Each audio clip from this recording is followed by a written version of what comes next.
Jim from Macomb, Michigan. Good people in Macomb. Jim asked us, what do you think of the Harbaugh NCAA news? Now, this has been a fairly big story in college football, but it's not big enough where all of you know about it. So, Jim Harbaugh and Michigan were being investigated for some potential rules violations during the COVID visitation period where everything was as fluid can be. And the allegations were they texted a recruit during a time not allowed. They had analysts serve on on-field roles. By the way, just let me cross my arms and shake my head. I mean, I don't know for the life of me who else has ever had an analyst serve in an on-field capacity. I go to these college practices, and let me tell you, it is assistant coaches and head coach only, whistle around the neck, get all those analysts out of here. You better not be coaching that linebacker. No. Just Michigan, and Michigan alone. I hope I've been pretty clear with the sarcasm. They also had coaches watch players work out via Zoom. Again, just tantamount to allegations that should send you to Guantanamo or Alcatraz if either were still open. So they're being investigated, and then Jim Harbaugh says, I didn't do anything. And the NCAA didn't believe it. So they've been negotiating a resolution. And Dan Wetzel from Yahoo Sports reported, I think last week, they had reached an agreement. Yeah, it was 2 weeks ago because it was right before Big Ten Media Days. They had reached an agreement, reportedly, where Jim Harbaugh was just going to sit out the first 4 games of the year. So they had negotiated a resolution. He's going to be suspended against, Colin, do you have the schedule? It's like, I know East Carolina was in there. Rutgers was the only conference game. I don't have it memorized because it's Michigan's schedule. East Carolina, UNLV, Bowling Green, Rutgers. That's why I didn't have it memorized. Thank you, Colin. So they weren't going to lose any of those games. Well, update. There is no negotiated resolution, and there is no an agreement on anything. So Jim Harbaugh now is expected to just coach the entire year with Michigan, and the story is this may not get resolved to 2024. Naturally, inquiring minds want to know one thing and one thing only. Where in the world is Jim Harbaugh going to be in 2024?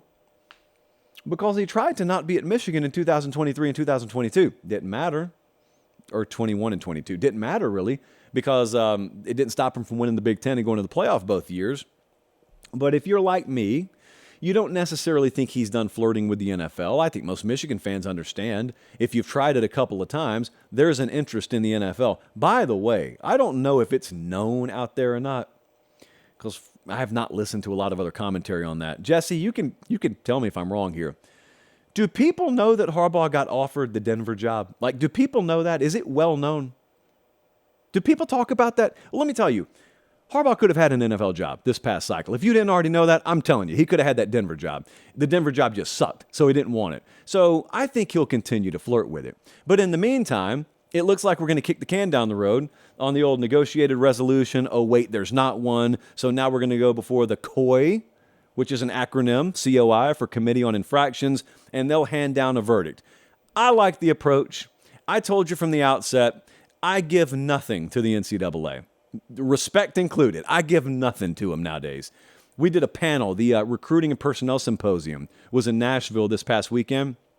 And that's essentially where you get a bunch of people in a room who actually are in the weeds, on the ground, day to day, working in college football, and actually do have some tangible solutions and answers. Naturally, there aren't NCAA officials within 5 city blocks of the building, because the last thing they'd want to do is be exposed to good ideas. So I'm over there, and I'm moderating a couple of panels, and we were talking about some of this, and how antiquated the approach is, and how ridiculous some of the approaches are. But also, I was talking to some folks not on panels, sort of off the record, from certain institutions lately that have had to deal with the NCAA.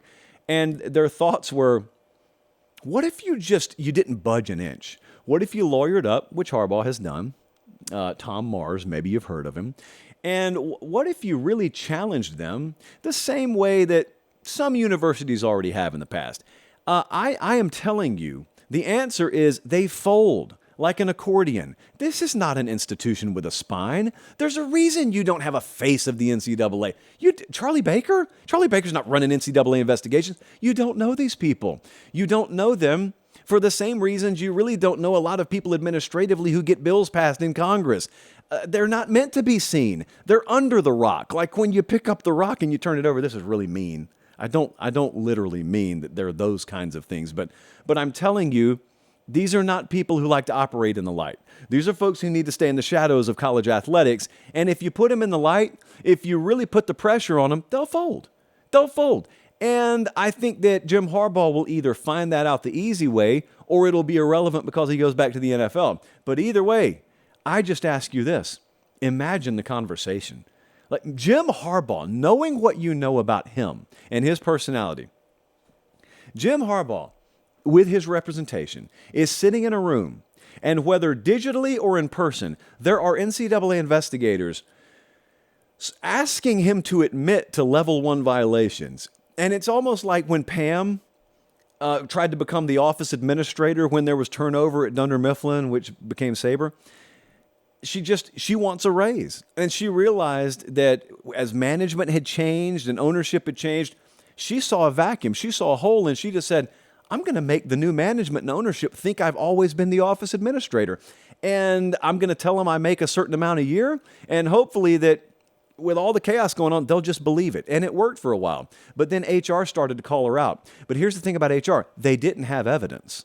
They didn't have proof. So what happened is you get Gabe in a room and you get Pam in a room. Or in this case, you get Harbaugh in a room and you get an NCAA investigator in a room.